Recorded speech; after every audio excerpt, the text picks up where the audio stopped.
Hello Booktube. It's been a while.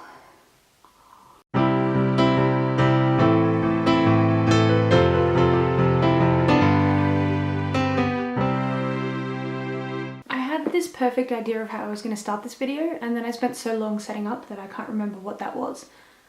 Everything hurts and I'm very tired. But I'm trying to be perky because radiating positivity is one of my quirks.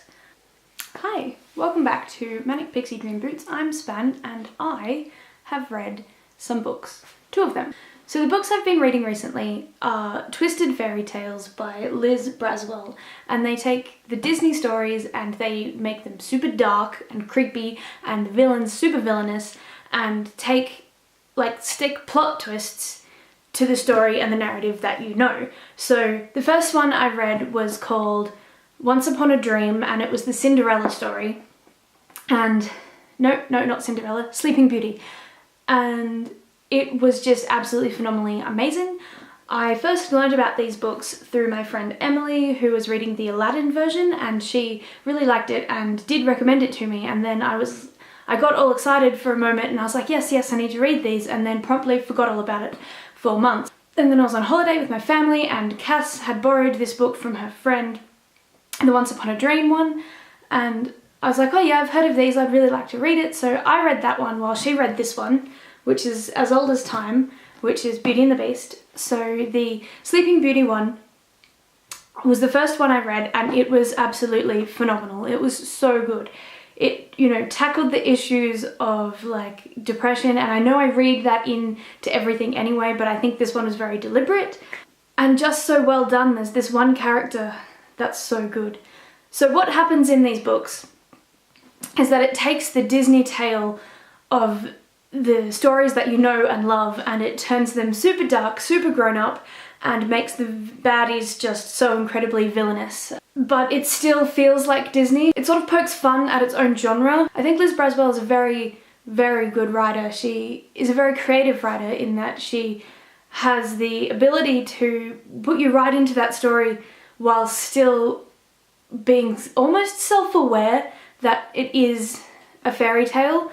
So while you're reading it, you don't ever forget that it's the Disney story that you're reading, which is very clever. And she has the same characters in here and they don't really break character, even though they are very different to the Disney characters you know and love. They express themselves in a different way, I suppose, but you always know that it's the same character. I don't want to say too much about what happens in the plots of this storyline. Like, you all know so if you've watched Beauty and the Beast and you love it, then you'll probably still love this. Like, it doesn't change the original story, it's just a retelling from a different perspective about what would happen if the plot points were different or the wrong thing happened.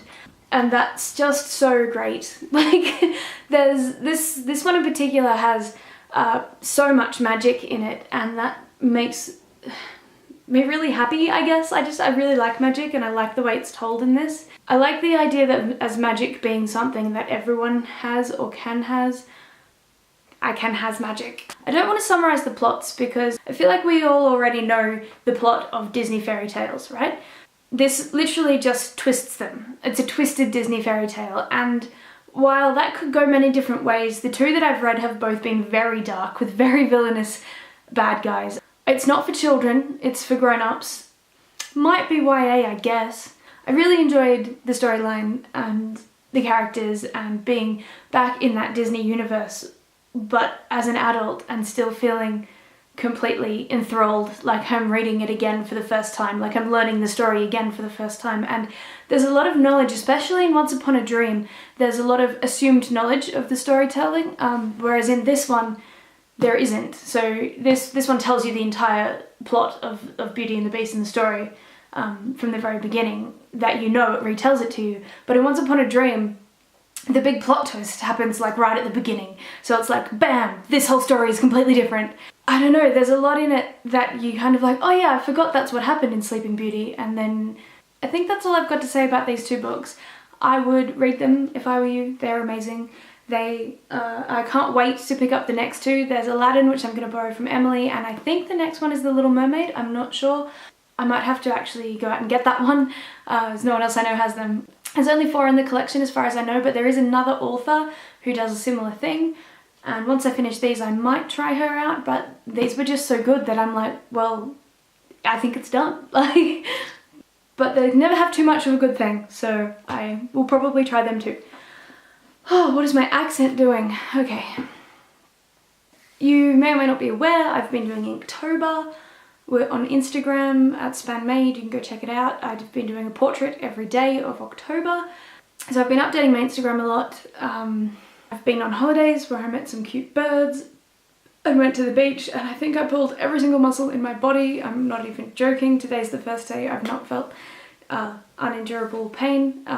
My painkillers have just worn off and I don't have any more of the good ones, so I'm just on Panadol, and all of my torso and shoulders and back and neck and everything are all killing me. But I have a little bit of energy and I'm functioning today, whereas I haven't been doing that for the last 3 or 4 days.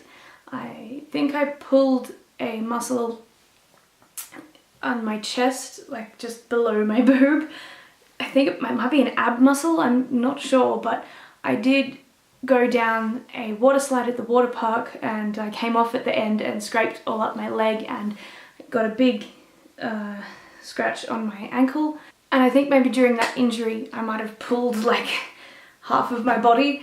It got really bad to the point where I had to like hold and wince and take drugs and stuff. But it's slowly recovering, so I do think it's just muscular. I will go to my chiropractor when I get home, but I don't get home till Monday, but I can't edit this until after then, so you won't see this until after that anyway. Look at my tan. Such a tan. Anyway, yes, the books are really good. I hope you enjoy them. I can't really say much about them because any variation to the plot that you know will tell you spoilers. But yeah, I can just tell you that they're dark and they're exciting and well written and a very easy read. I read them very quickly and I really, really love them, and I just wanted to talk about them even though there's not much to say. Thanks so much for watching. How do you turn this thing off?